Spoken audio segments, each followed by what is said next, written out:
ದೆಹಲಿ ಸುಲ್ತಾನರು. ನೋಡಿ ಮೊದಲನೇ ಪ್ರಶ್ನೆ, ಭಾರತದ ಮೇಲೆ ದಾಳಿ ಮಾಡಿದ ಮೊದಲ ಮುಸ್ಲಿಂ ಯಾರು ಅಂತ. ಸೊ ಭಾರತದ ಮೇಲೆ ದಾಳಿ ಮಾಡಿದಂಥ ಮೊದಲ ಮುಸ್ಲಿಮರು ಯಾರು ಅಂತ ಕೇಳಿದ್ದಾರೆ, ದಟ್ ಈಸ್ ಅರಬ್ಬರು. ಇದನ್ನು ನಿಮಗೆ ಟಿ ಇ ಟಿಲಿ ಕೇಳ್ತಕ್ಕಂಥ ಚಾನ್ಸಸ್ ಇರುತ್ತೆ, ಮತ್ತು ನೆಕ್ಸ್ಟ್ ಅಪ್ಕಮಿಂಗ್ ಎಕ್ಸಾಮ್ಸಲ್ಲಿ ಕೇಳ್ತಕ್ಕಂಥ ಚಾನ್ಸಸ್ಸು ಖಂಡಿತವಾಗ್ಲೂ ಇದ್ದೇ ಇರುತ್ತೆ. It's very important. ನೋಡಿ, for the very first time ನಮ್ಮ ಇಂಡಿಯಾದ ಮೇಲೆ ದಾಳಿ ಮಾಡಿದಂಥ ಮೊದಲ ಮುಸ್ಲಿಮರು ಯಾರು ಅಂತ, ಯಾರಪ್ಪ ಅಂದರೆ ಅದು ಅರಬ್ಬರು. ನೆಕ್ಸ್ಟು ಆಲ್ಬೆರೂನಿಯ ಪ್ರಸಿದ್ಧ ಪುಸ್ತಕವನ್ನು ಹೆಸರಿಸಿ ಅಂತ ಹೇಳಿದ್ದಾರೆ. ಆಲ್ಬೆರೂನಿಯ ಪ್ರಸಿದ್ಧ ಪುಸ್ತಕವನ್ನು ಹೆಸರಿಸಿ. ಕಿತಾಬ್ ಉಲ್ ಹಿಂದ್ ಅಂತ, ಕಿತಾಬ್ ಉಲ್ ಹಿಂದ್ ಅಂತ. ಅದು ಗುಲಾಮಿ ಸಂತತಿಯ ಸ್ಥಾಪಕರು ಅಂದರೆ ಕುತುಬುದ್ದೀನ್ ಐಬಕ್ ಅಂತ. ಗುಲಾಮಿ ಸಂತತಿಯ ಸ್ಥಾಪಕರು ಕುತುಬುದ್ದೀನ್ ಐಬಕ್ ಅಂತ. ನೋಡಿ, ಇಲ್ಲಿ ದೆಹಲಿ ಸುಲ್ತಾನರ ಬಗ್ಗೆ ನಾವು ಒಂದಷ್ಟು ವಿಚಾರಗಳನ್ನು ಅಥವಾ ವಿಷಯಗಳನ್ನು ತಿಳ್ಕೊಳ್ತಾ ಇದ್ದೀವಿ ಅಂದರೆ ನಾವು ಫಸ್ಟ್ ಟೈಟಲ್ ಬಗ್ಗೆ ಯೋಚನೆ ಮಾಡಬೇಕು ಯಾವಾಗಲೂ. ದೆಹಲಿ ಸುಲ್ತಾನರು ಏನಂಗಂದರೆ ದೆಹಲಿಯನ್ನು ಆಳ್ವಿಕೆ ಮಾಡಿದಂಥ ಸುಲ್ತಾನರೇ ದೆಹಲಿ ಸುಲ್ತಾನರು ಅಂತ. ನೋಡಿ, ಇಲ್ಲಿ ಒಂದಷ್ಟು ವಂಶಗಳು ಬರುತ್ತೆ. ಇಲ್ಲಿ ಗುಲಾಮಿ ಸಂತತಿ ಆಗಿರ್ಬೋದು, ಅವರು ಒಂದಷ್ಟು ವರ್ಷ ಆಳ್ವಿಕೆ ಮಾಡ್ತಾರೆ ದೆಹಲಿಯನ್ನು. ಸೊ ನೆಕ್ಸ್ಟು ತೆವಲಕ್ ಸಂತತಿ, ಅವರು ಒಂದಷ್ಟು ವರ್ಷ ಆಳ್ವಿಕೆ ಮಾಡ್ತಾರೆ. ಸಹೇ ಸಂತತಿ, ಅವರು ಒಂದಷ್ಟು ವರ್ಷಗಳ ಕಾಲ ಆಳ್ವಿಕೆಯನ್ನು ಮಾಡ್ತಾರೆ. ಮತ್ತು ಲೂದಿ ಸಂತತಿ, ಅವರು ಒಂದಷ್ಟು ವರ್ಷಗಳ ಕಾಲ ಆಳ್ವಿಕೆಯನ್ನು ಮಾಡ್ತಾರೆ. ಸೊ ಇವರೆಲ್ಲರ ಸಂತತಿಗಳು ದೆಹಲಿಯನ್ನು ಆಳ್ವಿಕೆ ಮಾಡುತ್ತೆ. ಹಾಗಾಗಿ ಅವರೆಲ್ಲರನ್ನ ಒಟ್ಟಾರೆಯಾಗಿ ನಾವು ದೆಹಲಿಯನ್ನು ಆಳ್ವಿಕೆ ಮಾಡಿದಂಥ ಸುಲ್ತಾನರು, ದೆಹಲಿ ಸುಲ್ತಾನರು ಅಂತ ಕರೆಯುವಂಥದ್ದು. ಯಾಕಂದರೆ ಯಾವುದೇ ಟಾಪಿಕ್ ಆಗಲಿ, ಯಾವುದೇ ಪಾಠ ಆಗಲಿ, ಹೆಡ್ಡಿಂಗನ್ನು ನಾವು ಫಸ್ಟ್ ಏನು ಮಾಡಬೇಕು, ಅಬ್ಸರ್ವ್ ಮಾಡಬೇಕು. ಅಲ್ಲಿ ಏನು ಹೆಡ್ಡಿಂಗ್ ಕೊಟ್ಟಿದ್ದಾರೆ, ಯಾಕಿದೆ ಅಂತ. ಸೊ ಅಲ್ಲೇ ನಮಗೆ ಒಂದಷ್ಟು ವಿಷಯಗಳನ್ನು ಗ್ರಹಿಸ್ಕೊಳ್ಳಿಕ್ಕೆ ಅವಾಗ ಸಾಧ್ಯ ಆಗುತ್ತೆ. ಸೊ ಈಗ ಪ್ರಶ್ನೆ ಸಂಖ್ಯೆ 4ಕ್ಕೆ ಬರೋಣ. ಈಗ ಖಿಲ್ಜಿ ಸಂತತಿಯ ಸ್ಥಾಪಕ ಯಾರು? ಜಲಾಲುದ್ದೀನ್ ಖಿಲ್ಜಿ. ನೋಡಿ, ಇಲ್ಲಿ ಮೂಲ ಸಂಸ್ಥಾಪಕ ಅಂದರೆ ಅವರೇ ಬರ್ತಾರೆ. ಖಿಲ್ಜಿ ಸಂತತಿಯನ್ನು ಸ್ಥಾಪನೆ ಮಾಡಿದ್ದು ಜಲಾಲುದ್ದೀನ್ ಖಿಲ್ಜಿ. ಸೊ ನೆಕ್ಸ್ಟು ನೋಡಿ, ಇದೇ ಖಿಲ್ಜಿಯಲ್ಲಿ ಭಾಳ ಪ್ರಮುಖವಾದಂಥ ಒಬ್ಬ ಖಿಲ್ಜಿ ಬರ್ತಾನೆ, ಅಲ್ಲಾವುದ್ದೀನ್ ಖಿಲ್ಜಿ ಅಂತ. ಸೊ ಅವನೇ ಅಲೈ ದರ್ವಾಜ ಅಂತಕ್ಕಂಥ ಒಂದು ಬಾಗಿಲನ್ನು ಅವನು ನಿರ್ಮಾಣ ಮಾಡಿದ್ದು ಆವಾಗ, ಆ ಒಂದು ಕಾಲಘಟ್ಟದಲ್ಲಿ. ಸೊ ನೆಕ್ಸ್ಟ್ ಹಾಗೆ ಮುಂದೆ ಹೋಗೋಣ. ಈಗ 5ನೇ ಪ್ರಶ್ನೆಗೆ. ಈಗ ಸೊ ಕ್ವಶನ್ ನಂಬರ್ 5, ದಕ್ಷಿಣದ ದಂಡಯಾತ್ರೆ ಕೈಗೊಂಡ ಅಲ್ಲಾವುದ್ದೀನ್ ಖಿಲ್ಜಿಯ ಪ್ರಸಿದ್ಧ ದಂಡನಾಯಕ ಯಾರು ಅಂತ. ದಕ್ಷಿಣದ ದಂಡಯಾತ್ರೆ ಕೈಗೊಂಡ ಅಲ್ಲಾವುದ್ದೀನ್ ಖಿಲ್ಜಿಯ ಪ್ರಸಿದ್ಧ ದಂಡನಾಯಕ ಯಾರಪ್ಪ ಅಂದರೆ ಅದು Malik Kafur. It is very important. ನೋಡಿ, ಇಲ್ಲಿ 6ನೇ ಪ್ರಶ್ನೆ ಅಂತೂ ತುಂಬ ಇಂಪಾರ್ಟೆಂಟ್. ಇದು ಭಾರತದ ಗಿಣಿ ಯಾರನ್ನು ಕರೆಯಲಾಗಿದೆ ಅಂತ. ಭಾರತದ ಗಿಣಿ ಅಂತ ಇಲ್ಲಿ ಯಾರನ್ನು ಕರೆಯಲಾಗಿದೆ ಅಂದರೆ ಅಮೀರ್ ಖುಸ್ರೋವನ್ನು ಕರೆಯಲಾಗಿದೆ. ತೆವಲಕ್ ಸಂತತಿಯ ಸ್ಥಾಪಕ ಯಾರು? ಗಿಯಾಸುದ್ದೀನ್ ಬಲ್ಬನ್. ಸೊ ಈ ತೆವಲಕ್ ಸಂತತಿಯಲ್ಲಿ ಒಬ್ಬ ಬರ್ತಾನೆ, ಮಹಮ್ಮದ್ ಬಿನ್ ತೆವಲಕ್ ಅಂತ. ಅವನನ್ನು ಐಲು ದೊರೆ, ಹುಚ್ಚು ದೊರೆ ಅಂತ ಇತಿಹಾಸದಲ್ಲಿ ಹೇಳೋದುಂಟು. ಯಾಕೆಂದರೆ ಅವನು ಯಾವುದೇ ಸ್ಕೀಮನ್ನು ಹಾಕಿದ್ರು ಕೂಡ ಅದು ಸರಿಯಾದ ರೀತಿಯಲ್ಲಿ ಎಕ್ಸಿಕ್ಯೂಟ್ ಆಗ್ತಿರಲಿಲ್ಲ. ಅದು ಜನರಿಗೆ ಮಾರ್ಕ್ ಆಗ್ತಿತ್ತು ಹೊರತು ಜನರಿಗೆ ಪೂರಕವಾದಂಥ ಅಥವಾ ಜನರಿಗೆ ಯೋಗ್ಯವಾದಂಥ ಯೋಜನೆಗಳನ್ನು ಅವನು ಮಾಡೋದ್ರಲ್ಲಿ ವಿಫಲ ಆಗ್ತಾ ಇರ್ತಾನೆ. ಹಾಗಾಗಿ ಮಹಮ್ಮದ್ ಬಿನ್ ತೆವಲಕ್ನನ್ನು ಹುಚ್ಚು ದೊರೆ ಅಥವಾ ಆತ ಒಬ್ಬ ಐಲು ದೊರೆ ಅಂತಕ್ಕಂಥದ್ದು ಸೊ ಇತಿಹಾಸದಲ್ಲಿ ಹೇಳ್ತಾರೆ ಅವನು. ನೆಕ್ಸ್ಟು ತೆವಲಕ್ ಸಂತತಿಯ ಪ್ರಸಿದ್ಧ ಸುಲ್ತಾನ ಯಾರು ಅಂದರೆ ಮಹಮ್ಮದ್ ಬಿನ್ ತೆವಲಕ್. ನೋಡಿ, ಅವನದೇ ಬಂತು ನಿಮ್ಮ. ಈಗ ನೋಡಿ, ತೆವಲಕ್ ಸಂತತಿಯನ್ನು ಮೂಲ ಸ್ಥಾಪನೆ ಮಾಡಿದ ಯಾರಪ್ಪ ಅಂದರೆ ಗಿಯಾಸುದ್ದೀನ್ ತೆವಲಕ್ಕು. ಇದೇ ಸಂತತಿಯ ಪ್ರಸಿದ್ಧ ದೊರೆ ಯಾರಪ್ಪ ಅಂದರೆ ಮಹಮ್ಮದ್ ಬಿನ್ ತೆವಲಕ್. ಇಲ್ಲಿ ನೆಕ್ಸ್ಟು ದೆಹಲಿಯಿಂದ ದೇವಗಿರಿಗೆ ರಾಜಧಾನಿಯನ್ನು ವರ್ಗಾವಣೆ ಮಾಡೋದು ಯಾರಪ್ಪ ಅಂದರೆ ಮಹಮ್ಮದ್ ಬಿನ್ ತೆವಲಕ್ಕು. ಸಾಂಕೇತಿಕ ನಾಣ್ಯವನ್ನು ಜಾರಿಗೊಳಿಸ್ತಾನೆ ಯಾರು ಅಂದರೆ ಮಹಮ್ಮದ್ ಬಿನ್ ತೆವಲಕ್ಕು. ನೋಡಿ, ಎಲ್ಲದಕ್ಕೂ ಅವನೇ ಬರ್ತಾನೆ ಇಲ್ಲಿ. ನೆಕ್ಸ್ಟು 11ನೇ ಪ್ರಶ್ನೆ ನೋಡೋಣ. ಈಗ ಅಂದರೆ MCQಗೆ 11th ಕ್ವಶನ್ ಇದು, ನಿಮಗೆ ತುಂಬ ಯೂಸ್ ಆಗುತ್ತೆ.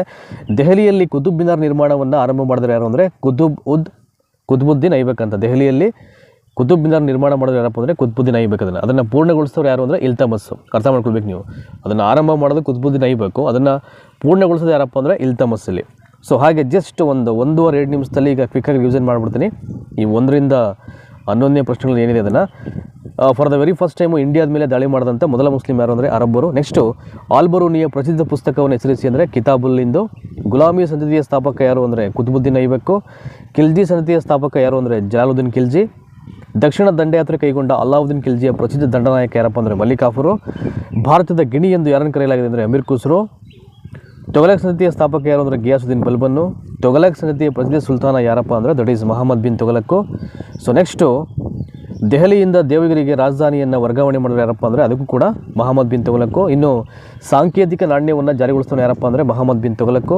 ದೆಹಲಿಯಲ್ಲಿ ಕುತುಬ್ ಮಿನಾರ್ ನಿರ್ಮಾಣವನ್ನು ಆರಂಭ ಮಾಡಿದ್ರು ಯಾರಪ್ಪ ಅಂದರೆ ಅದು ಕುತುಬುದ್ದೀನ್ ಐಬಕ್. ಅದನ್ನು ಪೂರ್ಣಗೊಳಿಸ್ತವನು ಇಲ್ತಮಸ್ಸು.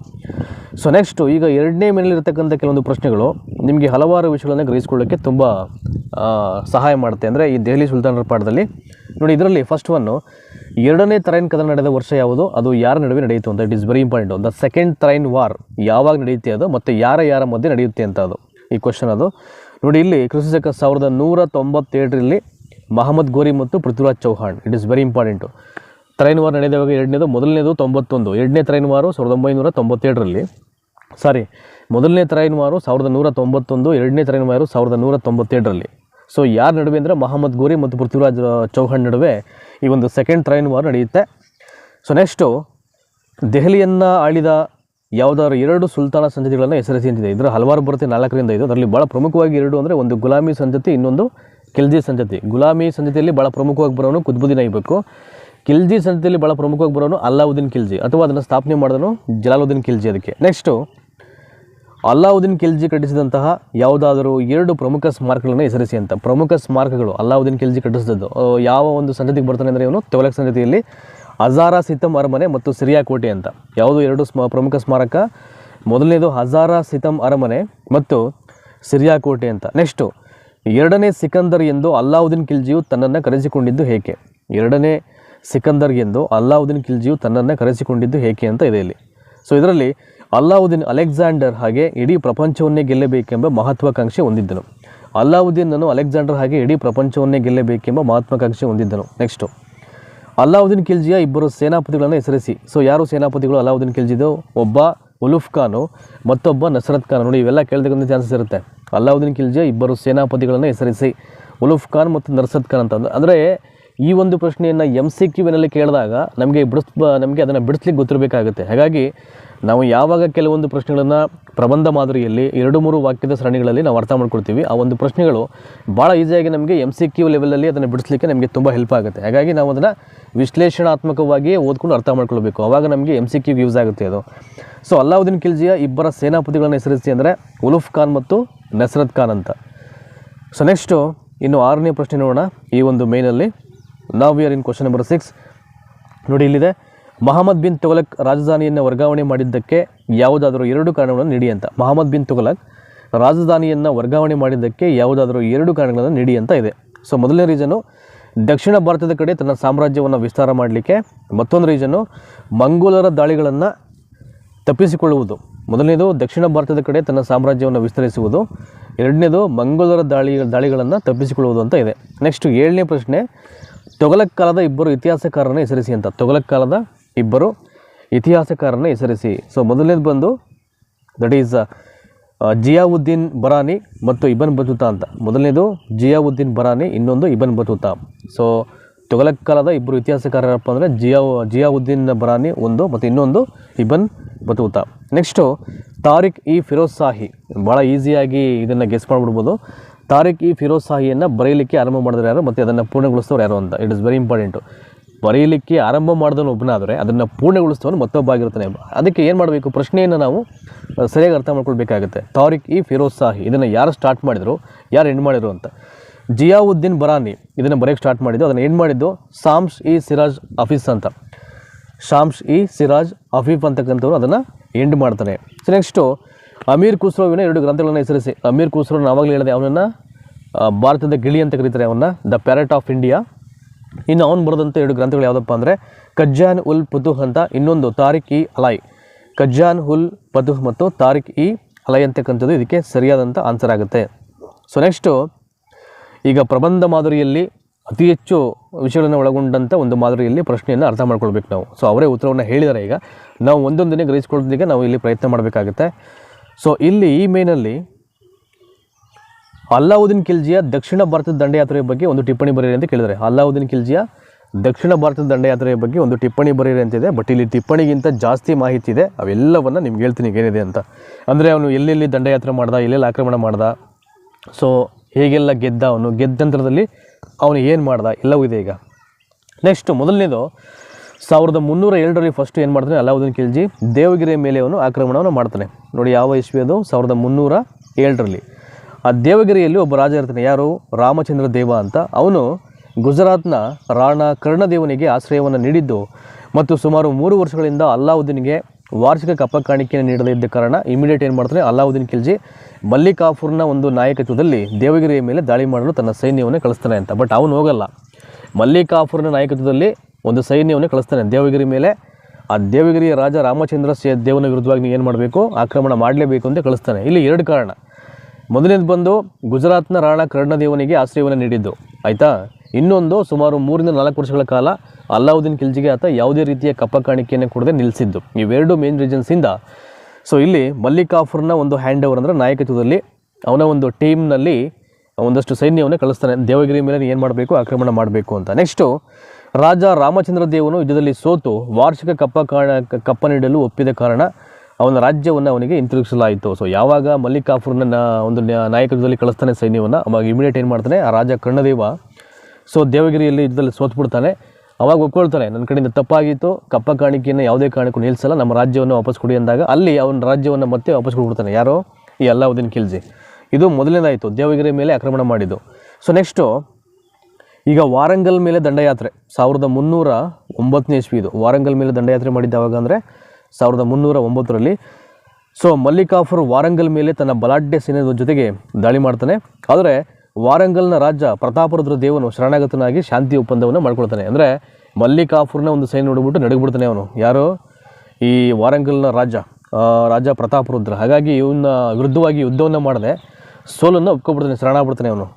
ಸೊ ಅದಾದ ನಂತರದಲ್ಲಿ ರಾಜ ಪ್ರತಾಪರುದ್ರನು ಮಲ್ಲಿಕ್ ಕಾಫೂರ್ನಿಗೆ ಅಪಾರ ಸಂಪತ್ತು ಮತ್ತು ಚಿನ್ನಾಭರಣವನ್ನು ನೀಡ್ತಾನೆ ಅಂತ. ಏನು ಮಾಡೋಕ್ಕಾಗಲ್ಲ, ಕೊನೆ ಪಕ್ಷ ಜೀವ ಉಳಿಸ್ಕೋಬೇಕಾಗುತ್ತೆ. ಇನ್ನು ಒಪ್ಪಂದ ಮಾಡ್ಕೊಂಡ್ಮೇಲೆ ಸೊ ಒಪ್ಪಂದಕ್ಕೆ ಪ್ರತಿಯಾಗಿ ಏನಾದರೂ ಕೊಡಲೇಬೇಕಾಗುತ್ತೆ. ಅದು ಚಿನ್ನಾಭರಣ ಆಗಿರ್ಬೋದು, ಸಂಪತ್ತಾಗಿರ್ಬೋದು, ಇಲ್ಲ ಕಪ್ಪ ಕಾಣಿಕೆ ಕೊಡಲಿಕ್ಕೆ ಒಪ್ಕೊಳ್ಳೋದಾಗಿರ್ಬೋದು. So whatever it may be, but ಏನಾದರೂ ಒಂದನ್ನು ಸೋತಂತ ರಾಜನ ವಿರುದ್ಧವಾಗಿ ಕೊಡಲೇಬೇಕಾಗುತ್ತೆ ಶರಣಗತಿ ಆದಮೇಲೆ. ಸೊ ಆ ಕೆಲಸವನ್ನು ಇಲ್ಲಿ ಸೊ ರಾಜ ಪ್ರತಾಪರುದ್ರ ದೇವ ಮಲ್ಲಿಕ್ ಕಾಫೂರ್ನಿಗೆ ಕೊಡುವಂಥದ್ದು, ಅಪಾರ ಪ್ರಮಾಣದ ಸಂಪತ್ತು ಮತ್ತು ಚಿನ್ನಾಭರಣವನ್ನು. ಸೊ ನೆಕ್ಸ್ಟು ಈಗ ಮೂರನೇ ಮತ್ತೊಂದು ದಂಡಯಾತ್ರೆ ಇದೆ, ಮಧುರೈ ಮೇಲಿನ ಆಕ್ರಮಣ. ಮಧುರೈ ಮೇಲಿನ ಸೊ ಆಕ್ರಮಣ ಅಂತಕ್ಕಂಥದ್ದು ಮತ್ತೊಂದು ದಂಡಯಾತ್ರೆಯಲ್ಲಿ 1311ರಲ್ಲಿ ಮಾಡ್ತಾನೆ ಮಧುರೈ ಮೇಲಿನ ಆಕ್ರಮಣವನ್ನು. ಸೊ ಮಲ್ಲಿಕ್ ಕಾಫೂರ್ನ ಮಧುರೈ ಮೇಲೆ ದಾಳಿ ಮಾಡುವುದಕ್ಕೂ ಮುಂಚೆ ಮಧುರೈ ರಾಜ್ಯದಲ್ಲಿ ಸುಂದರ ಪಾಂಡ್ಯ ಮತ್ತು ವೀರಪಾಂಡ್ಯ ಎಂಬ ಇಬ್ಬರು ಸಹೋದರರ ನಡುವೆ ಅಲ್ಲಿನ ಸಿಂಹಾಸನಕ್ಕಾಗಿ ಅಂತಕಲಹ ನಡೆಯುತ್ತೆ. ಅಂದರೆ ಅವರವರಲ್ಲೇ ಕ್ಲಾಸು ಅಂತ ಇವೆಲ್ಲವನ್ನು ಫಸ್ಟು ಮಾಹಿತಿ ಕಲೆಕ್ಟ್ ಮಾಡ್ತಾನೆ ಅಲ್ಲಾವುದ್ದೀನ್ ಖಿಲ್ಜಿ ಮಲ್ಲಿಕ್ ಕಾಫೂರ್ ಮುಖಾಂತರವಾಗಿ. ಅಂದರೆ ಮಧುರೈಗೆ ದಾಳಿ ಮಾಡಲಿಕ್ಕಿಂತ ಇನ್ನು ಮುಂಚೆ ಅಲ್ಲಿ ಒಂದು ಇಬ್ಬರು ಅರಸರಿರ್ತಾರೆ. ಸೊ ಮೊದಲನೇದು ಬಂದು ಸುಂದರ ಪಾಂಡ್ಯ ಮತ್ತು ವೀರಪಾಂಡ್ಯ ಅಂತ. ಅವರಿಬ್ಬರಲ್ಲಿ ಇಲ್ಲ ನಾನು ಸಿಂಹಾಸನ ಇರಬೇಕು ಅಂತ ಒಬ್ಬ, ಮತ್ತೊಬ್ಬ ಇಲ್ಲ ನಾನೇ ಸಿಂಹಾಸನದ ಮೇಲೆ ಕೂತ್ಕೊಳ್ಬೇಕು, ಅಧಿಕಾರ ವಹಿಸ್ಕೊಳ್ಬೇಕು ಅಂತ ಮತ್ತೊಬ್ಬ. ಈ ಮ್ಯಾಟ್ರು ಅಲ್ಲಾವುದ್ದೀನ್ ಖಿಲ್ಜಿ ಗೊತ್ತಾಗುತ್ತೆ. ಸೊ ಇದಾದ ನಂತರದಲ್ಲಿ ಇಬ್ಬರು ಸಹೋದರರು ಮಲ್ಲಿಕ್ ಕಾಫೂರ್ ದಾಳಿಗೆ ಹೆದರಿ ಓಡೋಗ್ಬಿಡ್ತಾರೆ. ಯಾವಾಗ ದಾಳಿ ಮಾಡ್ತಾನೆ ಮಲ್ಲಿಕ್ ಕಾಫೂರ್, ಅವ್ನ ದಾಳಿಗೆ ಹೆದರ್ಬಿಟ್ಟು ಓಡೋಗ್ತಾರೆ. ಸೊ ಮಲ್ಲಿಕ್ ಕಾಫೂರ್ ಯಾವುದೇ ಯುದ್ಧ ಇಲ್ಲದೆ ಮಧುರೈ ರಾಜ್ಯದಿಂದ ಅಪಾರ ಸಂಪತ್ತನ್ನು ಲೂಟಿ ಮಾಡ್ತಾನೆ. ಸೊ ಅವರೇ ಸಂಪತ್ತಿನ ಒಡೆಯರೇ ಅಲ್ಲಿಂದ ಇವರ ಹೋರಾಟ ಯುದ್ಧಕ್ಕೆ ಎದುರ್ಕೊಂಡು ಓಡ್ಬಿಟ್ಟಾಗ ಸೊ ಅಲ್ಲಿ ಯಾರು ಇಲ್ಲದೇ ಇರೋ ಕಾರಣ ಏನಾಗುತ್ತೆ, ಮಲ್ಲಿಕ್ ಕಾಫೂರು ಭಾಳ ಸುಲಭವಾಗಿ ಇಡೀ ರಾಜ್ಯದ ಎಲ್ಲ ಸಂಪತ್ತನ್ನು ಅವನು ವಶಪಡಿಸ್ಕೊಂಡು ಲೂಟಿ ಮಾಡಿಕೊಂಡು ಅಲ್ಲಾವುದ್ದೀನ್ ಖಿಲ್ಜಿ ಹತ್ರ ಬರ್ತಾನೆ ಅವನು, ಆಯಿತಾ. ಸೊ ನೆಕ್ಸ್ಟು ಮತ್ತೆ ದೇವಗಿರಿ ಮೇಲೆ ಮೊದಲು ದಾಳಿ ಮಾಡ್ತಾನೆ. ಅದಾದಮೇಲೆ ಈಗ ದೇವಗಿರಿ ಮೇಲೆ ಎರಡನೇ ಬಾರಿಗೆ ದಾಳಿಯನ್ನು ಮಾಡ್ತಾನೆ 1312ರಲ್ಲಿ ಅಲ್ಲಾವುದ್ದೀನ್ ಖಿಲ್ಜಿ. ಸೊ ದೇವಗಿರಿಯ ರಾಜ ರಾಮಚಂದ್ರ ದೇವನ ಮಗನಾದಂಥ ಶಂಕರ ದೇವನು ಅಲ್ಲಾವುದ್ದೀನಿಗೆ ನೀಡುತ್ತಿದ್ದ ವಾರ್ಷಿಕ ಕಪ್ಪ ಕಾಣಿಕೆಯನ್ನು ನೀಡಲು ತಿರಸ್ಕರಿಸಿದ. ಅಲ್ಲಿ ಮೊದಲು ಅವನ ತಂದೆ ತಿರಸ್ಕಾರ ಮಾಡ್ತಾನೆ ಕಪ್ಪ ಕಾಣಿಕೆಯನ್ನು ಕೊಡೋದನ್ನು. ಹಾಗಾಗಿ ಯುದ್ಧವನ್ನು ಮಾಡ್ತಾನೆ, ಮತ್ತೆ ಒಪ್ಕೊಳ್ತಾನೆ ಕಪ್ಪ ಕಾಣಿಕೆ ಕೊಡಲಿಕ್ಕೆ.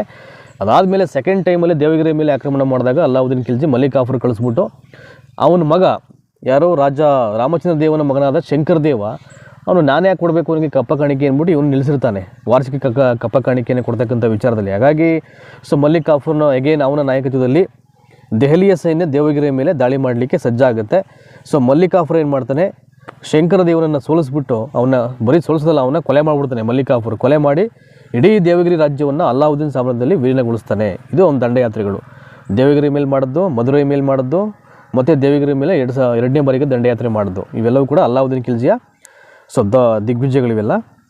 ನೆಕ್ಸ್ಟು ಇದೆಲ್ಲ ಆದಮೇಲೆ ಇಷ್ಟೆಲ್ಲ ದಿಗ್ವಿಜಯವನ್ನು ಮಾಡಿದಂಥ ಅಲ್ಲಾವುದ್ದೀನ್ ಖಿಲ್ಜಿ ದಿಗ್ವಿಜಯವನ್ನು ಮಾಡಿ ಬೇರೆ ಸಂಪತ್ತನ್ನು ಲೂಟಿ ಹೊಡೆದು ತನ್ನ ಸಾಮ್ರಾಜ್ಯಕ್ಕೆ ವಿಲೀನಗೊಳಿಸ್ಕೊತಾನೆ. ಆವಾಗ ಏನಾಗುತ್ತೆ, ಆತನ ಸಾಮ್ರಾಜ್ಯ ಕೂಡ ಅದು 10 ಪಟ್ಟು ವಿಸ್ತಾರ ಆಗ್ತಾ ಹೋಗುತ್ತೆ. ಈ ಹಿನ್ನೆಲೆಯಲ್ಲಿ ಇದೆಲ್ಲದರ ನಡುವೆ ಸೊ ಅಲ್ಲಾವುದ್ದೀನ್ ಖಿಲ್ಜಿ ಮಾಡಿದಂಥ ಸುಧಾರಣೆಗಳು ಈ ಒಂದು ಸಮಾಜಕ್ಕೆ ಜನರಿಗೆ ಅವನು ಯಾವ ರೀತಿ ಸುಧಾರಣೆಯನ್ನು ಮಾಡ್ದ ಅಂತ.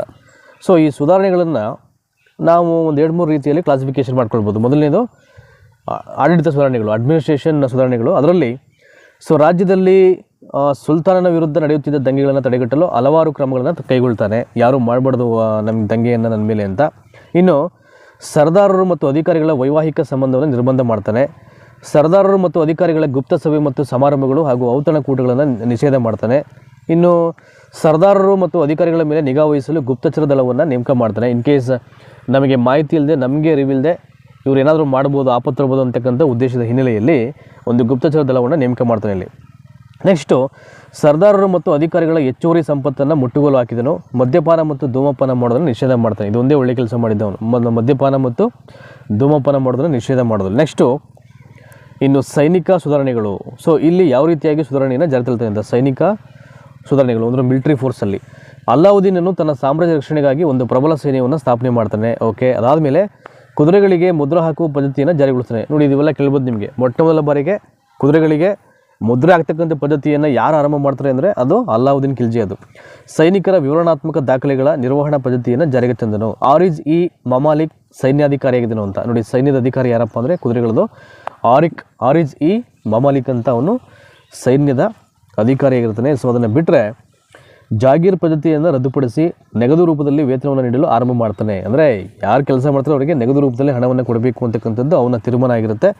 ಹಾಗಾಗಿ ಆ ಜಾಗೀರ್ ಪದ್ಧತಿಯನ್ನು ಅವನು ನಾಶ ಮಾಡ್ತಾನೆ, ಅಂದರೆ ರದ್ದು ಮಾಡ್ತಾನೆ ಅಂತ. ನೆಕ್ಸ್ಟು ಸೈನಿಕರ ಮತ್ತು ಅಧಿಕಾರಿಗಳ ವೇತನವನ್ನು ನಿಗದಿ ಮಾಡ್ತಾನೆ ಅಂತ. ಇವೆಲ್ಲವನ್ನು ನಿಗದಿ ಮಾಡೋದು ಸೊ ಆತನಲ್ಲಿ. ನೆಕ್ಸ್ಟು ಈಗ ಸೈನಿಕ ಸುಧಾರಣೆ ಆದಮೇಲೆ ಕಂದಾಯ ಸುಧಾರಣೆಗಳು, ರೆವಿನ್ಯೂನಲ್ಲಿ ಏನು ಚೇಂಜಸ್ ಮಾಡ್ತಾನೆ ಅಂತ ಅವನು ಇಲ್ಲಿ ನೋಡೋಣ. ಇಲ್ಲಿ ಅಲ್ಲಾವುದ್ದೀನ್ ಖಿಲ್ಜಿಯು ವೈಜ್ಞಾನಿಕ ತಳಹದಿಯ ಮೇಲೆ ಭೂಮಾಪನ ಪದ್ಧತಿಯನ್ನು ಆರಂಭಿಸಿ ಭೂ ಕಂದಾಯವನ್ನು ನಿಗದಿ ಮಾಡ್ತಾನೆ. ನೋಡಿ ಭೂ ಕಂದಾಯವನ್ನು ನಿಗದಿ ಮಾಡುವಂಥದ್ದು. ಸರ್ದಾರರು, ಜಾಗೀರುದಾರರು ಮತ್ತು ಉಲೇಮರ ಮೇಲೆ ಸುಲ್ತಾನನು ಹೆಚ್ಚಿನ ತೆರಿಗೆಯನ್ನು ಹೇರ್ತಾನೆ ಅಂತ. ನೋಡಿ ಯಾರ ಮೇಲೆ ಜಾಸ್ತಿ ಟ್ಯಾಕ್ಸ್ ಹಾಕ್ತಾನೆ ಅವನು, ಸರ್ದಾರರು, ಜಾಗೀರುದಾರರು ಮತ್ತು ಉಲೇಮರ ಮೇಲೆ ಜಾಸ್ತಿ ಟ್ಯಾಕ್ಸನ್ನು ಹಾಕುವಂಥದ್ದು. Next it is very important, ಜಿಜಿಯಾ ತಲೆಗಂದಾಯ. ಸೊ ಮುಸ್ಲಿಮೇತರರ ಮೇಲೆ ಯಾರ ಮೇಲೆ ಆಗ್ತಿದೆ ಅವನು, ಮುಸ್ಲಿಮೇತರರ ಮೇಲೆ ಜಿಜಿಯಾ ತಲೆಗಂದಾಯವನ್ನು ವಿಧಿಸ್ತಾನೆ. ಸೊ ರೈತರಿಂದ ಭೂ ಕಂದಾಯವನ್ನು ಸಂಗ್ರಹ ಮಾಡಲಿಕ್ಕೆ ಮುಸ್ತಾಕ್ ರಾಜ್ ಎಂಬ ಅಧಿಕಾರಿಯನ್ನು ನೇಮಕ ಮಾಡ್ತಾನೆ. ಮುಸ್ತಾಕ್ ರಾಜ್ ಅಂತಕ್ಕಂಥ ಒಬ್ಬ ಅಧಿಕಾರಿಯನ್ನು ಸೊ ರೈತರಿಂದ ಲ್ಯಾಂಡ್ ರೆವಿನ್ಯೂನ ಕಲೆಕ್ಟ್ ಮಾಡಲಿಕ್ಕೆ ಅವನು ನೇಮಕ ಮಾಡ್ತಾನೆ. ಸೊ ಇನ್ನು ನಾಲ್ಕನೇದು ಬಂದು ದಟ್ ಈಸ್ ಆರ್ಥಿಕ ಸುಧಾರಣೆಗಳು. ಅಂದರೆ ಇಲ್ಲಿ ಸಾಮಾಜಿಕವಾಗಿ ಆರ್ಥಿಕವಾಗಿ ಜನರ ಕಷ್ಟಗಳನ್ನು ಬಗೆಹರಿಸಲಿಕ್ಕೆ ಏನು ಮಾಡ್ತಾನೆ ಅಂತ. ಸೊ ಸೈನಿಕರಿಗೆ ಮೂಲಭೂತ ಅಗತ್ಯತೆಗಳನ್ನು ಪೂರೈಸಲು ಅಲ್ಲಾವುದ್ದೀನ್ ಮಾರುಕಟ್ಟೆ ನಿಯಮಗಳನ್ನು ಜಾರಿಗೊಳಿಸ್ತಾನೆ. ಇನ್ನು ದೈನಂದಿನ ಉಪಯೋಗದ ಎಲ್ಲ ವಸ್ತುಗಳ ದರಗಳನ್ನು ನಿಗದಿಗೊಳಿಸ್ತಾನೆ. ಅಂದರೆ ಒಂದೊಂದು ವಸ್ತುವಿಗೆ ಇಷ್ಟು ಅಮೌಂಟ್ ಕೊಡಬೇಕು, ದುಡ್ಡು ಕೊಡಬೇಕು ಅಂತ. ಮಾರುಕಟ್ಟೆಯನ್ನು ಕಂಟ್ರೋಲ್ ಮಾಡಲಿಕ್ಕೆ ಪ್ರತ್ಯೇಕ ಇಲಾಖೆ ಮತ್ತು ಸ್ಪೆಷಲ್ ಆಫೀಸರ್ಸನ್ನು ಏನು ಮಾಡ್ತಾನೆ, ಅಲ್ಲಿ ನೇಮಕ ಮಾಡ್ತಾನೆ. ಇನ್ನು ಸರ್ಕಾರಿ ಉಗ್ರಾಣಗಳಲ್ಲಿ ಧಾನ್ಯಗಳನ್ನು ಸೇಕರಿಸಲಾಗ್ತಿತ್ತು.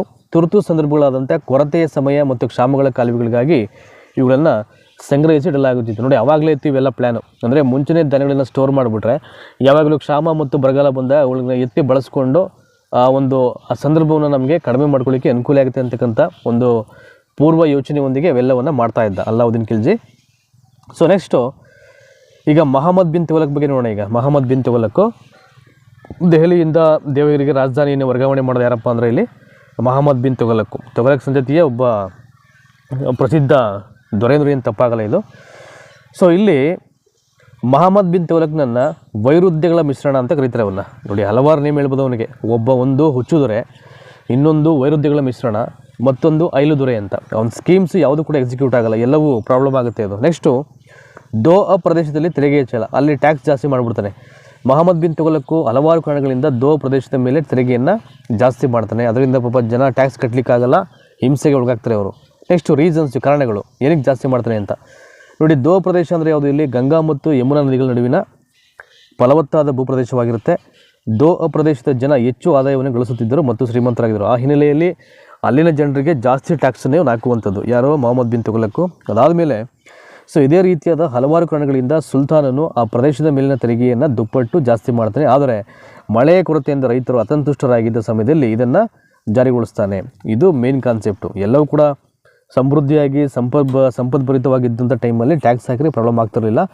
ಬಟ್ ಅಲ್ಲೇ ಯಾವುದೇ ರೀತಿಯ ಮಳೆ ಆಗದೇ ಕ್ಷಾಮಗಳು ತಲೆದೋರಿದಂಥ ಸಂದರ್ಭಗಳಲ್ಲಿ ಅವನು ಟ್ಯಾಕ್ಸನ್ನು ಜಾಸ್ತಿ ಆಗಿದ್ದು ಜನರ ಒಂದು ನಿರಾಶೆಗೆ ತುತ್ತಾಗ್ತಾನೆ ಅವನು. ನೆಕ್ಸ್ಟು ರೈತರು ತೆರಿಗೆ ಕೊಡಲಿಕ್ಕೆ ಸಾಧ್ಯವಾಗದಿದ್ದಲ್ಲಿ ಅವರನ್ನು ನಿರ್ದಯವಾಗಿ ಶಿಕ್ಷೆಯನ್ನು ಕೊಡ್ತಾನೆ. ಈ ಕ್ರಮ ಸುಲ್ತಾನನ ಜನಪ್ರಿಯತೆಯನ್ನು ಕುಂಠಿತಗೊಳಿಸುತ್ತೆ ಅದು. ಸೊ ನೆಕ್ಸ್ಟು ಕ್ಯಾಪಿಟಲ್ನ ಒಂದು ಕಡೆಯಿಂದ ಮತ್ತೊಂದು ಕಡೆಗೆ ವರ್ಗಾವಣೆ ಮಾಡೋದು, ರಾಜಧಾನಿಯ ವರ್ಗಾವಣೆ. ನೋಡಿ ಇದರಲ್ಲಿ ಮಹಮ್ಮದ್ ಬಿನ್ ತುಘಲಕ್ ಏನು ಮಾಡ್ತಾನೆ ಫಸ್ಟ್ ಇಲ್ಲಿ, ಸೊ ಹಲವಾರು ಕಾರಣಗಳಿಂದ ತನ್ನ ರಾಜಧಾನಿಯನ್ನು ದೆಹಲಿಯಿಂದ ಮಹಾರಾಷ್ಟ್ರದ ದೇವಗಿರಿಗೆ ವರ್ಗಾವಣೆ ಮಾಡಲಿಕ್ಕೆ ಮುಂದಾಗ್ತಾನೆ. ಸೊ ಏನು ರೀಸನ್ಗೆ ಅವನು ತನ್ನ ರಾಜಧಾನಿಯನ್ನು ಒಂದು ಕಡೆಯಿಂದ ಮತ್ತೊಂದು ಕಡೆಗೆ ವರ್ಗಾವಣೆ ಮಾಡ್ತಾನೆ ಅಂದರೆ ತನ್ನ ರಾಜಧಾನಿಯನ್ನು ಮಂಗೋಲರ ದಾಳಿಯಿಂದ ರಕ್ಷಣೆ ಮಾಡುವುದು, ತನ್ನ ಸಾಮ್ರಾಜ್ಯವನ್ನು ದಕ್ಷಿಣ ಭಾರತದ ಕಡೆ ವಿಸ್ತರಿಸುವುದು. ದೇವಗಿರಿ ಸುಲ್ತಾನನ ಸಾಮ್ರಾಜ್ಯದ ಕೇಂದ್ರ ಭಾಗದಲ್ಲಿತ್ತು. ಈ ಮೇಲಿನ ಕಾರಣಗಳಿಂದ ಸುಲ್ತಾನನು ದೆಹಲಿಯಿಂದ ದೇವಗಿರಿ ರಾಜಧಾನಿಯನ್ನು ವರ್ಗಾವಣೆ ಮಾಡ್ತಾನೆ. ಆದರೆ ದೇವಗಿರಿಗೆ ದೌಲತಾಬಾದ್ ಎಂದು ಹೊಸ ಹೆಸರನ್ನು ಇಟ್ಟು ಮರುನಾಮಕರಣ ಮಾಡಿ ಸುಲ್ತಾನನು ದೆಹಲಿಯ ಸಮಸ್ತ ಜನತೆಯನ್ನು ಸ್ಥಳಾಂತರಿಸಲು ಬಯಸ್ತಾನೆ ಅಂತ. ನೋಡಿ ದೇವಗಿರಿಗೆ ದೌಲತಾಬಾದ್ ಅಂತಕ್ಕಂಥ ನೇಮನ್ನು ಇಟ್ಟು. ಸೊ ಈ ಬದಲಾವಣೆಯ ಕಾರಣಗಳು ಸಮರ್ಪಕವಾಗಿದ್ದರೂ ಅವನು ಅನುಸರಿಸಿದಂಥ ನೀತಿ ಕಾರ್ಯಸಾಧ್ಯವಾಗಲಿಲ್ಲ ಅಂತ. ಅಂದರೆ ಅಲ್ಲಿಂದ ಅಲ್ಲಿವರೆಗೆ ಪ್ರಯಾಣ ಮಾಡಲಿಕ್ಕೆ ಪಾಪ ಜನ ಎಷ್ಟೋ ಜನ ಸತ್ತೋಗ್ಬಿಡ್ತಾರೆ, ನಡೆಯೋಕ್ಕಾಗ್ದೇ ಎಷ್ಟೋ ಜನ ಅಲ್ಲೇ ಕುಸಿದು ಬೀಳ್ತಾರೆ, ನೀರು ಆಹಾರ ಏನೂ ಇಲ್ಲದೇ ತುಂಬ ಜನ ಅಸ್ವಸ್ಥರಾಗ್ತಾರೆ. ಈ ಎಲ್ಲ ಸಮಸ್ಯೆಗಳಿಂದ ಜನರ ಕೆಂಗಣ್ಣಿಗೆ ಗುರಿ ಆಗ್ತಾನೆ ಅವನು, ಈ ಮೊಹಮ್ಮದ್ ಬಿನ್ ತುಘಲಕ್. ಸೊ ನೆಕ್ಸ್ಟು ನೋಡಿ, ಇಲ್ಲಿದೆ ಆ ಪಾಯಿಂಟು. ದೆಹಲಿಯ ಎಲ್ಲ ಜನತೆಯು ದೌಲತಾಬಾದಿಗೆ ಪ್ರಯಾಣ ಮಾಡುವಂತೆ ಆಜ್ಞೆ ಮಾಡ್ತಾನೆ. ಸೊ ದಟ್ಟ ಕಾಡುಗಳ ಮೂಲಕ ಆಯಾಸಕರ ಪ್ರಯಾಣ, ಭಾರೀ ಮಳೆ, ಕಾಯಿಲೆ, ದರೋಡೆಕೋರರ ದಾಳಿ, ಹಸಿವು ಮುಂತಾದವು ಜನರ ಸಾವು ನೋವುಗಳಿಗೆ ಕಾರಣ ಆಗುತ್ತೆ. ಸುಲ್ತಾನಿಗೆ ತನ್ನ ತಪ್ಪಿನ ಅರಿವಾಗಿ ಎಲ್ಲ ಜನರಿಗೆ ಮತ್ತೆ ದೆಹಲಿಗೆ ಹಿಂದಿರುಗುವಂತೆ ಆದೇಶ ಮಾಡ್ತಾನೆ. ಇದರಿಂದ ಎಗೇನ್ ಅದೇ ರೀತಿಯಾದಂಥ ಸಾವು ನೋವುಗಳು, ಹಿಂಸೆ, ದರೋಡೆಕೋರರು, ಕಳ್ತನ ಎಲ್ಲ ನಡೀತಿದೆ. ಈ ಇಡೀ ಪ್ರಕರಣದಿಂದ ಸುಲ್ತಾನನು ತನ್ನ ಜನಪ್ರಿಯತೆಯನ್ನು ಕಳ್ಕೊತಾನೆ. ಯಾವುದೇ ಕಾರಣಕ್ಕೂ ಒಬ್ಬ ಜನರಿಗೆ ಕಲ್ಯಾಣ ಮಾಡ್ತಕ್ಕಂಥ ರಾಜನಂತೂ ಖಂಡಿತವಾಗ್ಲೂ ಅಲ್ಲ. ಇವನು ತನ್ನ ಸ್ವಾರ್ಥಕ್ಕೆ ಜನರನ್ನ ಹಿಂಸೆ ಮಾಡಿರ್ತಕ್ಕಂಥ ಸ್ವಾರ್ಥ ಅಂತಕ್ಕಂಥದ್ದು ಅಲ್ಲಿ ಗೊತ್ತಾಗ್ಬಿಡ್ತದೆ ಜನರಿಗೆ ಅವಾಗ. ಸೊ ನೆಕ್ಸ್ಟು ಇವೊಂದೊಂದು ಅಚೀವ್ಮೆಂಟ್ ಏನಪ್ಪ ಅಂದರೆ ಇಲ್ಲಿ ನೋಡಿ, ಇದೆ ಸಾಂಕೇತಿಕ ನಾಣ್ಯ ಚಲಾವಣೆ. ಯಾಕೆ ತಂದರೆ ಇದನ್ನು ಮೊಹಮ್ಮದ್ ಬಿನ್ ತುಘಲಕ್ ನಾಣ್ಯ ಚಲಾವಣೆಯಲ್ಲಿ ಪ್ರಯೋಗಗಳನ್ನು ಮಾಡಲಿಕ್ಕೆ ಮುಂದಾಗ್ತಾನೆ. ಏನು ಕಾರಣ? ದುಬಾರಿ ಲೋಹಗಳಾದ ಚಿನ್ನ ಮತ್ತು ಬೆಳ್ಳಿಗಳನ್ನು ಉಳಿತಾಯ ಮಾಡುವುದು ಮತ್ತು ಹೆಚ್ಚು ಹಣವನ್ನು ಚಲಾವಣೆಗೆ ತರುವುದು ಸುಲ್ತಾನ್ನ ಮುಖ್ಯ ಉದ್ದೇಶವಾಗಿರುತ್ತೆ. ಅಂದರೆ ಜಾಸ್ತಿ ರೆವಿನ್ಯೂ ಬರಲಿ, ಹಣ ಬರಲಿ ಖಜಾನೆಗೆ ಅಂತ ಅವನ ಲೆಕ್ಕಾಚಾರ ಅದು. ಆದರೆ ಇದಕ್ಕಾಗಿ ಏನು ಮಾಡ್ತಾನೆ, ತಾಮ್ರದ ನಾಣ್ಯಗಳನ್ನು ಹೊಡಿಸ್ತಾನೆ. ಅವು ಬೆಳ್ಳಿಯ ನಾಣ್ಯಗಳಾದ ಟಂಕಗಳಿಗೆ ಸಮಾನ ಮೌಲ್ಯ ಹೊಂದಿದ್ದವು ಅಂತ. ಅಂದರೆ ಬೆಳ್ಳಿಯ ನಾಣ್ಯಕ್ಕೆ ಏನು ವ್ಯಾಲ್ಯೂ ಇರುತ್ತೆ ಅದೇ ರೀತಿಯ ವ್ಯಾಲ್ಯೂ ಬಂದು ತಾಮ್ರದ ನಾಣ್ಯಗಳಿಗಿರುತ್ತೆ ಅಂತ.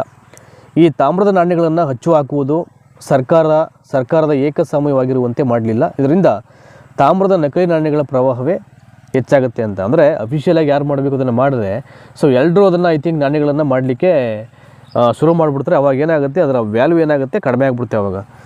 ಸೊ ಜನರು ತೆರಿಗೆಗಳನ್ನು ಈ ನಕಲಿ ನಾಣ್ಯಗಳಲ್ಲೇ ಪಾವತಿ ಮಾಡ್ತಾರೆ. ವಿನಿಮಯ ಮಾಧ್ಯಮವಾಗಿ ತಾಮ್ರದ ನಾಣ್ಯಗಳು ತಮ್ಮ ಮೌಲ್ಯ ಕಳೆದುಕೊಂಡವು. ವ್ಯಾಪಾರ ನಷ್ಟಕ್ಕೀಡಾಗಿತ್ತು. ಅಷ್ಟು ಕಾಮನ್ ಸೆನ್ಸ್ ಇರಲಿಲ್ಲ. ಅಂದರೆ ಎಲ್ಲಿಂದ ಅದನ್ನು ನಾವು ಟಂಕಿಸಬೇಕು ಅನ್ನೋದು ಅವನು ಅದನ್ನು ಸರಿಯಾಗಿ ಯೋಚನೆ ಮಾಡಲಿಲ್ಲ. ಹಾಗಾಗಿ ಅದೇ ತಾಮ್ರದ ನಾಣ್ಯವನ್ನು ನೋಡಿಕೊಂಡು ಯಥಾವತ್ತಾಗಿ ಅದೇ ರೀತಿಯಾಗಿ ಅಲ್ಲಿನ ಜನ ಅದನ್ನು ಅದೇ ಥರ ತಯಾರು ಮಾಡಿಕೊಂಡು ಸೊ ಟ್ಯಾಕ್ಸನ್ನು ನಕಲಿ ನಾಣ್ಯಗಳಲ್ಲೇ ಕೊಡ್ತಾರೆ ಅವನಿಗೆ. ಅದು ಅವನಿಗೆ ಸಮಸ್ಯೆ ಆಗುತ್ತೆ ಮುಂದೆ ಅದು. ನೆಕ್ಸ್ಟು ಆದ್ದರಿಂದ ಸುಲ್ತಾನನು ತಾಮ್ರದ ನಾಣ್ಯಗಳನ್ನು ಹಿಂಪಡೆದನು.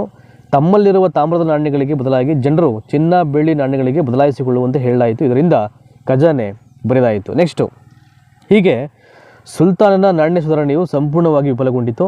ಮೊಹಮ್ಮದ್ ಬಿನ್ ಸುಲ್ತಾನನ ನಡತೆ ಲಕ್ಷಣಗಳು ಮತ್ತು ಸಾಧನೆಗಳು ಹೆಚ್ಚಿನ ಚರ್ಚೆ ಮತ್ತು ವಾದ ವಿವಾದಗಳಿಗೆ ಗ್ರಾಸವಾಗುತ್ತೆ. ಸೊ ನೆಕ್ಸ್ಟು ಸುಲ್ತಾನನ ನೀತಿಗಳು ಸರಿಯಾಗಿದ್ದರೂ ಅವುಗಳ ಜಾರಿಯ ಯೋಜನೆ ಸಮರ್ಪಕವಾಗಿರಲಿಲ್ಲ. ಅವುಗಳು ಅವನ ಜನಪ್ರಿಯತೆಯನ್ನು ಕಳೆದುಕೊಳ್ಳುವಂತೆ ಮಾಡಿ ಅವನಿಗೆ ವೈರುಧ್ಯಗಳ ಮಿಶ್ರಣ ಅಥವಾ ಹುಚ್ಚು ದೊರೆ ಅಥವಾ ಅವನೊಬ್ಬ ಐಲು ದೊರೆ, ಅವನು ಅರಸನಾಗಲಿಕ್ಕೆ ಅನ್ಫಿಟ್ ಅಂತಕ್ಕಂಥ ಕುಖ್ಯಾತಿಗಳು ಅವನನ್ನು ಆವರಿಸ್ಕೊಳ್ಬಿಡುತ್ತೆ ಆ ಟೈಮಲ್ಲಿ. ಸೊ ನೆಕ್ಸ್ಟು ಈಗ ನಾವು ಅಲ್ಲಿ ಮೊಹಮ್ಮದ್ ಬಿನ್ ತುಘಲಕ್ದು ದಂಡಯಾತ್ರೆಯನ್ನು ನೋಡ್ಕೊಂಡಿದ್ವಿ ನಾವು. ಸೊ ಅಲ್ಲಾವುದ್ದೀನ್ ಖಿಲ್ಜಿದು ನಾವು ದಂಡಯಾತ್ರೆಯನ್ನು ನೋಡಿದ್ವಿ ಅದು. ಬಟ್ ಇಲ್ಲಿ ಅಲ್ಲಾವುದ್ದೀನ್ ಖಿಲ್ಜಿಯ ದಿಗ್ವಿಜಯಗಳು ನಾವು ಅಲ್ಲೂ ನೋಡಿದ್ವಿ. ಅವನು ದೆಹಲಿಯ ದೇವಗಿರಿ ಮೇಲೆ ದಂಡಯಾತ್ರೆ ಮಾಡಿದ್ದು, ಮತ್ತು ಇದು ಏನಪ್ಪ ಅದು ಮಧುರೈ ಮೇಲೆ ದಂಡಯಾತ್ರೆ ಮಾಡಿದ್ದು, ಮತ್ತು ದೇವಗಿರಿ ಮೇಲೆ 2ನೇ ಬಾರಿಗೆ ದಂಡಯಾತ್ರೆಯನ್ನು ಮಾಡಿದ್ದು ಮಲ್ಲಿಕ್ ಕಾಫೂರ್ನ ನಾಯಕತ್ವದಲ್ಲಿ. ಅವೆಲ್ಲವನ್ನು ನಾವು ತಿಳ್ಕೊಂಡಿವಿ. ಇಲ್ಲಿ ಅದನ್ನು ಹೊರತುಪಡಿಸಿ ಇನ್ನೂ ಬೇರೆ ದಂಡಯಾತ್ರೆಗಳು ಬರುತ್ತೆ. ಇಲ್ಲಿ ಉತ್ತರ ಭಾರತದ ದಿಗ್ವಿಜಯಗಳೊಂದು ಬರುತ್ತೆ ಅಲ್ಲಾವುದ್ದೀನ್ ಖಿಲ್ಜಿದು. ಇಲ್ಲಿ ಒಂದಷ್ಟು ಭಾಳ ಪ್ರಮುಖವಾದಂಥ ಅಂಶಗಳಿದೆ. ಸೊ ಇವೆಲ್ಲವನ್ನು ಇಲ್ಲಿ ನೋಡೋಣ. ಇಲ್ಲಿ ನಾವು ನೋಡಿ, ಇಲ್ಲಿ ಅಲ್ಲಾವುದ್ದೀನ್ ಖಿಲ್ಜಿಯ ಅಚೀವ್ಮೆಂಟ್ಸ್ ಇಲ್ಲಿ ಅಂದರೆ ಉತ್ತರ ಭಾರತದ ದಿಗ್ವಿಜಯಗಳು. ಗುಜರಾತ್ ಮೇಲೆ ಫಸ್ಟ್ ಆಕ್ರಮಣ ಮಾಡ್ತಾನೆ. ಇಲ್ಲೊಂದು 3 ಪಾಯಿಂಟ್ ಇದೆ, ಹೇಳ್ತೀನಿ ನಾನು. ಅಲ್ಲಾವುದ್ದೀನ್ ಖಿಲ್ಜಿಯ ಸೇನಾಪತಿಗಳಾದಂಥ ಉಲುಗ್ ಖಾನ್ ಮತ್ತು ನಸರತ್ ಖಾನ್ರ ನಾಯಕತ್ವದಲ್ಲಿ ಗುಜರಾತ್ ಮೇಲೆ ದಾಳಿ ಮಾಡ್ತಾನೆ. ನೋಡಿ ಯಾರ ನಾಯಕತ್ವದಲ್ಲಿ ಟೀಮ್ ಲೀಡರ್ಶಿಪ್ಪು ಉಲುಗ್ ಖಾನ್ ಮತ್ತು ನಸರತ್ ಖಾನ್ ಅಂತ. ನೆಕ್ಸ್ಟು ಈ ದಾಳಿಯನ್ನು ಎದುರಿಸಲಾರದೆ ಗುಜರಾತ್ನ ರಜಪೂತ ದೊರೆ ರಾಣಾ ಕರ್ಣದೇವನು ತನ್ನ ಮಗಳಾದ ದೇವಲಾ ದೇವಿಯೊಂದಿಗೆ ದೇವಗಿರಿಗೆ ಪಲಾಯನ ಮಾಡ್ತಾನೆ ಅಂತ. ಸೊ ಈ ಒಂದು ಅಲ್ಲಾವುದ್ದೀನ್ ಖಿಲ್ಜಿಯ ಒಂದು ದಾಳಿಗೆ ಅವನು ಸೋತು ಸೇನಾಪತಿಗಳು ರಾಣಾ ಕರ್ಣದೇವನ ರಾಣಿಯಾದ ಕಮಲಾದೇವಿಯನ್ನು ಸೆರೆ ಹಿಡಿದು ಖಜಾನೆಯನ್ನು ಲೂಟಿ ಮಾಡ್ತಾರೆ. ಸೊ ರಾಣಾ ಕರ್ಣದೇವನ ರಾಣಿಯಾದ ಯಾರು ಕಮಲಾದೇವಿಯನ್ನು ಸೆರೆ ಹಿಡಿದಾಗ ಇಮಿಡಿಯೇಟ್ ಅವಳ ಮುಖಾಂತರವಾಗಿ ಎಲ್ಲೆಲ್ಲಿ ಚಿನ್ನಾಭರಣವನ್ನು ಇಟ್ಟಿರ್ತಾರೆ ಅಲ್ಲೆಲ್ಲವನ್ನು ಹುಡುಕಿ ಇಡೀ ಖಜಾನೆಯನ್ನೇ ಲೂಟಿ ಮಾಡಿಬಿಡ್ತಾರೆ ಅಲ್ಲಿ ಗುಜರಾತಲ್ಲಿ. ಇನ್ನು ನೆಕ್ಸ್ಟು 2ನೇದು ಬಂದ್ಬಿಟ್ಟು ರಣತಂಬೂರ್ ಮೇಲೆ ಆಕ್ರಮಣ ಅಂತ. 1301ರಲ್ಲಿ ರಣತಂಬೂರ್ ಮೇಲೆ ಆಕ್ರಮಣ ಮಾಡ್ತಾನೆ ಯಾರು ಅಲ್ಲಾವುದ್ದೀನ್ ಖಿಲ್ಜಿ. ಸೊ ರಣತಂಬೂರ್ ರಾಜ್ಯದ ಅರಸನಾದಂಥ ರಾಣಾ ಹಮೀರ್ ದೇವನು ತನ್ನ ರಾಜ್ಯದಲ್ಲಿ ನವ ಮುಸಲ್ಮಾನರಿಗೆ ಆಶ್ರಯ ನೀಡಿದ ಕಾರಣ, ನೋಡಿ ಯಾರಿಗೆ ನವ ಮುಸಲ್ಮಾನರಿಗೆ ಆಶ್ರಯ ನೀಡಿದಂಥ ಕಾರಣ ಅಲ್ಲಾವುದ್ದೀನ್ ಖಿಲ್ಜಿಯ ಸೇನಾಪತಿಗಳು ಅವನ ರಾಜ್ಯದ ಮೇಲೆ ದಾಳಿ ಮಾಡ್ತಾರೆ. ನೆಕ್ಸ್ಟು 11 ತಿಂಗಳ ಮುತ್ತಿಗೆ ನಂತರ ಅದನ್ನು ವಶಪಡಿಸಿಕೊಂಡು ಮತ್ತು ರಾಣಾ ಹಮೀರ್ ದೇವನು ಕದನದಲ್ಲಿ ತನ್ನ ಪ್ರಾಣವನ್ನು ಇಲ್ಲಿ ಕಳ್ಕೊತಾನೆ ರಣತಂಬೂರಲ್ಲಿ. ನೆಕ್ಸ್ಟು ಮೇವಾರ ಅಥವಾ ಚಿತ್ತೂರಿನ ಮೇಲಿನ ಆಕ್ರಮಣ 1303ರಲ್ಲಿ. ಮೇವಾರದ ಅರಸ ರಾಣಾ ರತನ್ ಸಿಂಗ್ನು ರಾಣಿಯಾದ ಪದ್ಮಿನಿಯ ಮೇಲಿನ ಮೋಹದಿಂದ ಆಕೆಯನ್ನು ಒತ್ತೊಯ್ಯಲು ಅಲ್ಲಾವುದ್ದೀನನು ತನ್ನ ಸೇನಾಪತಿಗಳನ್ನು ಮೇವಾದ ರಾಜ್ಯದ ಮೇಲೆ ದಾಳಿ ಮಾಡಲು ಕಳುಹಿಸಿದಂತ.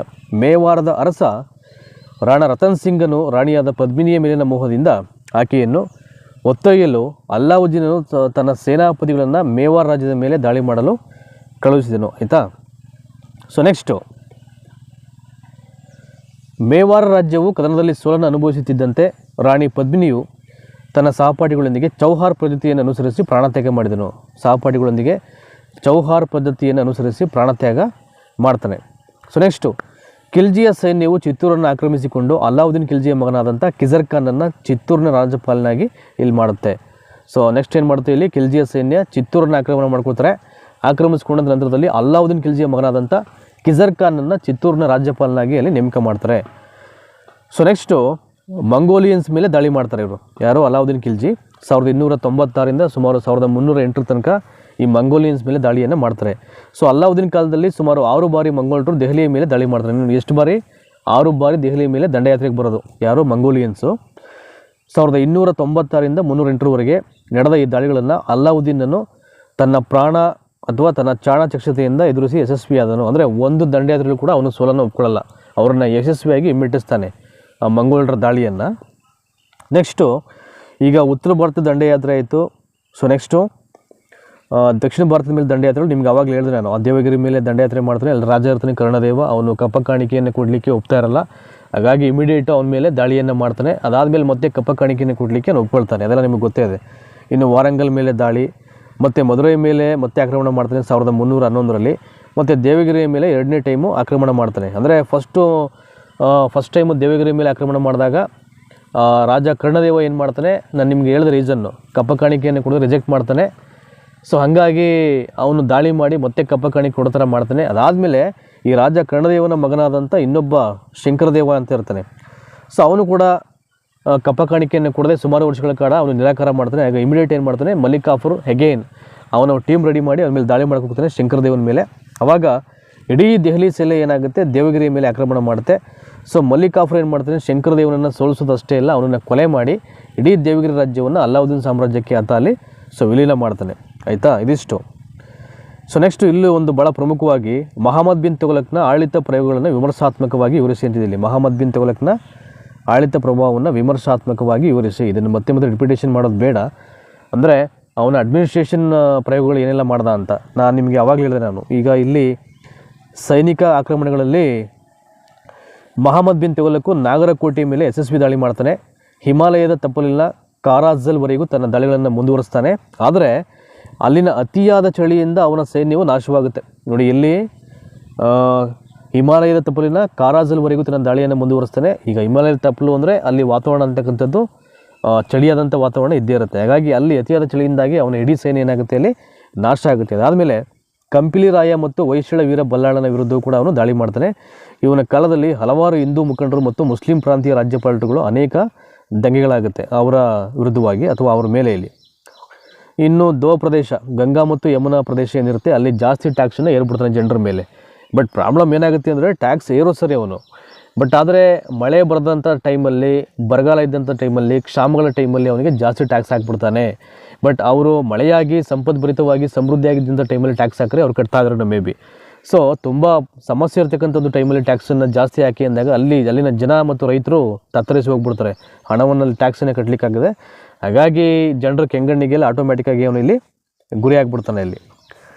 ಸೊ ನೆಕ್ಸ್ಟು ರಾಜಧಾನಿಯನ್ನು ವರ್ಗಾವಣೆ ಮಾಡೋದು ನಿಮಗೆಲ್ಲ ಹೇಳಿದೆ, ದೆಹಲಿಯಿಂದ ದೇವಗಿರಿಗೆ. ಮತ್ತೆ ದೇವಗಿರಿಗೆ ದೌಲತಾಬಾದ್ ಅಂತ ಹೆಸರಿಟ್ಬಿಟ್ಟು ಮತ್ತೆ ಅಲ್ಲಿಂದ ದೆಹಲಿಗೆ ಬನ್ನಿ ಅಂತ ಹೇಳಿದ್ರು. ಜನರು ಸುಮಾರು ಕಿಲೋಮೀಟ್ರ್ ಇರುತ್ತೆ ಅದು ದೆಹಲಿ ಟು ದೇವಗಿರಿಗೆ ಪ್ರಯಾಣ ಮಾಡಬೇಕು ಅಂದರೆ. ಆ ಪ್ರಯಾಣದಲ್ಲಿ ನೀರಿಲ್ಲದೆ, ಆಹಾರ ಇಲ್ಲದೆ, ಹಸುವಿಂದ ಸಾಯ್ತಾರೆ ಜನ, ದರೋಡೆ ಆಗುತ್ತೆ, ಅಲ್ಲಿ ಅಸ್ವಸ್ಥರಾಗ್ತಾರೆ, ಹಲವಾರು ಕಾಯಿಲೆ ಕಡೆಗಳಲ್ಲಿ ಬಂದು ಅಲ್ಲಿ ಸಾವನ್ನಪ್ತಾರೆ ಜನ. ಅದೊಂದು ಹಿಂಸೆ ಆಗುತ್ತೆ, ಬಹಳ ದೊಡ್ಡ ನರಹಿಂಸೆ ಅದು ಆ ಟೈಮಲ್ಲಿ ಜನ ಪಟ್ಟಿದ್ದು. ಹಾಗಾಗಿ ಅಲ್ಲೂ ಕೂಡ ಸಾಕಷ್ಟು ಕುಖ್ಯಾತಿಗೆ ಒಳಗಾಗ್ತಾನೆ ಯಾರು, ಮಹಮ್ಮದ್ ಬಿನ್ ತುಘಲಕ್.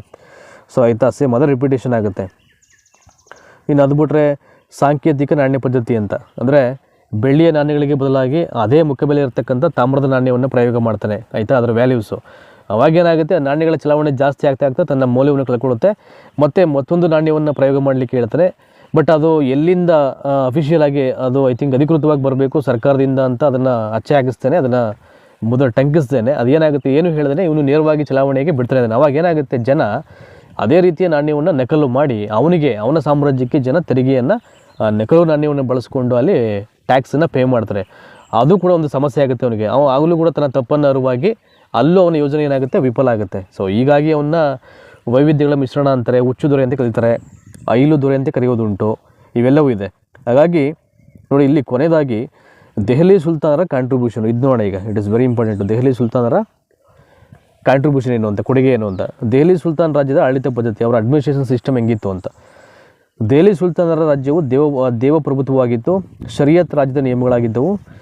ಉಲೇಮಾ ಎಂಬ ಇಸ್ಲಾಂ ವಿದ್ವಾಂಸರ ಒಂದು ಸಮಿತಿ ಮತ್ತು ರಾಜ್ಯ ಮತ್ತು ಆಡಳಿತವನ್ನು ನಿಯಂತ್ರಣ ಮಾಡುತ್ತೆ. ನೋಡಿ ಯಾವುದು, ಉಲೇಮಾ ಮತ್ತು ಇಸ್ಲಾಂ ವಿದ್ವಾಂಸರ ಒಂದು ಸಮಿತಿ ಇಡೀ ರಾಜ್ಯದ ಒಂದು ಅಡ್ಮಿನಿಸ್ಟ್ರೇಷನ್ ಅದೇ ನೋಡ್ಕೊಳ್ತಾ ಇರುತ್ತೆ. ನೆಕ್ಸ್ಟು, ಸುಲ್ತಾನರು ತಮ್ಮನ್ನು ಇಸ್ಲಾಂ ಧರ್ಮದ ಮುಖ್ಯಸ್ಥನಾದ ಖಲೀಫನ ಸಹಾಯಕರೆಂದು ಕರೆದುಕೊಂಡಿದ್ದರು. ಸುಲ್ತಾನನು ತಮ್ಮನ್ನು ಇಸ್ಲಾಂ ಧರ್ಮದ ಮುಖ್ಯಸ್ಥನಾದ ಖಲೀಫನ ಸಹಾಯಕರೆಂದು ಕರೆದುಕೊಂಡಿದ್ದರು. ನೆಕ್ಸ್ಟು ಅವರ ಒಂದು ಕೇಂದ್ರ ಸರ್ಕಾರ ಹೇಗಿತ್ತು ಅಂತ ನೋಡೋಣ ಈಗ. ನೆಕ್ಸ್ಟು, ರಾಜ್ಯದ ಮುಖ್ಯಸ್ಥನಾದ ಸುಲ್ತಾನನಿಗೆ ಶಾಸಕಾಂಗ, ಕಾರ್ಯಾಂಗ ಮತ್ತು ನ್ಯಾಯಾಂಗಗಳನ್ನು ಚಲಾಯಿಸಲು ಉಲೇಮಾಗಳು ಅವನಿಗೆ ಸಹಾಯವನ್ನು ಮಾಡ್ತಿದ್ರು. ಉಲೇಮಾಗಳು ಅಂದರೆ ಆ ಟೈಮಲ್ಲಿ ಅವ್ರ ಭಾಷೆಯಲ್ಲಿ ಮಂತ್ರಿಗಳು ಅಂತ ಅರ್ಥ ಆಗುತ್ತೆ. ಆದಾಗ್ಯೂ ಅಲ್ಲಾವುದ್ದೀನ್ ಖಿಲ್ಜಿಯು ಉಲೇಮಾಗಳನ್ನು ರಾಜ್ಯ ವ್ಯವಹಾರಗಳಿಂದ ದೂರ ಇಡ್ತಾನೆ. ಸರಿಯಿಲ್ಲ, ಇವರು ಎಲ್ಲದಕ್ಕೂ ಇವ್ರನ್ನ ಇಂಟರ್ಫಿಯರ್ ಮಾಡ್ಕೊಳ್ಳೋದು ಬೇಡ ಅಂತ. ಸೊ ಅಲ್ಲಿದ್ದಂಥ ಪ್ರಮುಖ ಉಲೇಮ್ಗಳು ಯಾರು ಅಂತ, ಮಂತ್ರಿಗಳು. ಸೊ ವಜೀರು, ನೋಡಿ ಇಲ್ಲಿ ಕೊಟ್ಟಿದ್ದಾರೆ ವಜೀರು, ಸೊ ಆರಿಸ್ ಇ ಮುಮಾಲಿಕ್ಕು, ಸದರು, ಕಾಜಿ ಉಲ್ ಕಾಜತ್ ಅಂತ. ಭೂಕಂದಾಯವು ರಾಜ್ಯದ ಮೂಲಾದಾಯವಾಗಿದ್ದು ಅದನ್ನು ನಗದು ಮತ್ತು ವಸ್ತುಗಳ ರೂಪದಲ್ಲಿ ಇವರು ವಿತರಿಸಬಹುದಾಗಿತ್ತು. ಸುಲ್ತಾನನ ಸೈನ್ಯವು ಅಶ್ವಪಡೆ, ಕಾಲ್ದಳ ಮತ್ತು ಗಜಪಡೆಗಳನ್ನು ಒಳಗೊಂಡಿತ್ತು. ದಿವಾನ್ ಇ ಆರಿಸ್ ಸೈನ್ಯದ ಮುಖ್ಯ ದಂಡನಾಯಕನಾಗಿದ್ದನು. ನೆಕ್ಸ್ಟು, ಪ್ರಾಂತೀಯ ಸರ್ಕಾರ ಹೇಗಿತ್ತು ನೋಡೋಣ. ಇವ್ರದ್ದು ಪ್ರಾಂತೀಯ ಸರ್ಕಾರ, ದೆಹಲಿ ಸುಲ್ತಾನ ರಾಜ್ಯವನ್ನು ಇಕ್ತಾ ಎಂಬ ಹಲವಾರು ಪ್ರಾಂತ್ಯಗಳನ್ನಾಗಿ ವಿಂಗಡಿಸಲಾಗಿತ್ತು. ನೋಡಿ ಹೇಗೆ ಯಾವ ರೀತಿಯಾಗಿ ಇಕ್ತಾ ಅಂತ. ಪ್ರತಿಯೊಂದು ಪ್ರಾಂತ್ಯವನ್ನು ಶಿಖ್ ಮತ್ತು ಪ್ರಗಣಗಳನ್ನಾಗಿ ವಿಭಜಿಸಲಾಗಿತ್ತು. ಶಿಖ್ದಾರ್ ಮತ್ತು ಅಮೀಲ್ಗಳು ಕ್ರಮವಾಗಿ ಅವರ ಆಡಳಿತ ನೋಡಿಕೊಳ್ಳುತ್ತಿದ್ದರು.